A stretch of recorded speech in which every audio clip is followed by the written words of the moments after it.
Libalele ligwaza umhlaba edolobheni leli lapha esihlangana labafelokazi abakhubazekileyo abalimela linjalo bezama ukuziphilisa ngemisebenzi yezandla.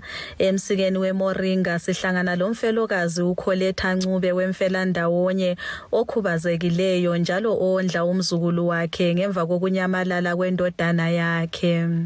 Lapha kithi eVictoria Post kuba labanye abatsheli abanye ukuthi namhlanje kule ndawo enje uyabona sevela khona sesiphiwe thina, so uyabunga kwenze ukuthi yabucabanga ukuthi yiba abanikwayo kodwa thina abanye esinje siyancipha.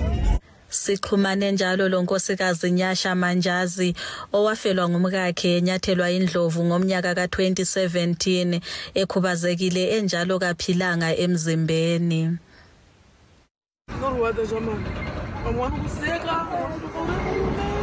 Kubuhlungu abanye bayakuhleka ngesimo okiso njalo lebhizimusi kalihambi emavinkilini intengo iphezulu ngapho ngikhubazekile ngilabazukulu bokugcina njalo.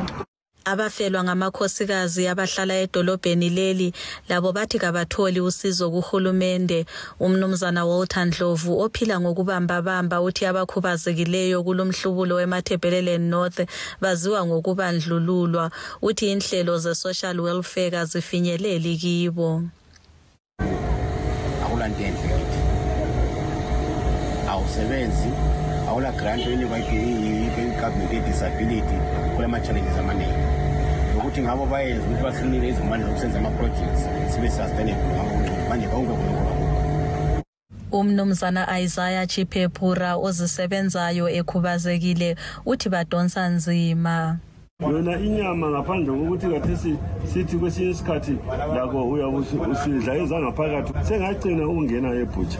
Okunye kwangona sesibhalwa eqolo sibhalwa izikwerede enkukhwini ngapha. Ngiyanto ngumuntu odiabetic. I-red meat ngisakhuthazwa ukuthi ngidle zona ezama-white meat lawo. Kodwa ke imali zokuyathenga kwangona ayikunzima. So nisinkwa sesisenza sokuyi-history ukuthi sake sadla isinkwa.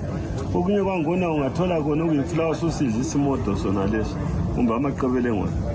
Udaba lokunganakekelwa kwabakhubazekileyo luke lwahlafunwa edale lePhalamende ngeviki ephelileyo. Kukhuthazwa uHulumende ukuba afukamele laba. Kubuye njalo kwaba lombuzo ukuba sekuhanjwe ibanga elifika ngaphi ngokuholiswa imali lokudla abantu bemadolobheni. Umholi wezehlakalo zePhalamende lezomthetho wakuleli umnumzana Ziyambi wathi sebeqalisile ukuphathisa kwezinye indawo. Ngunokuthaba Dlamini wendaba zeVoice of America eVictoria Falls.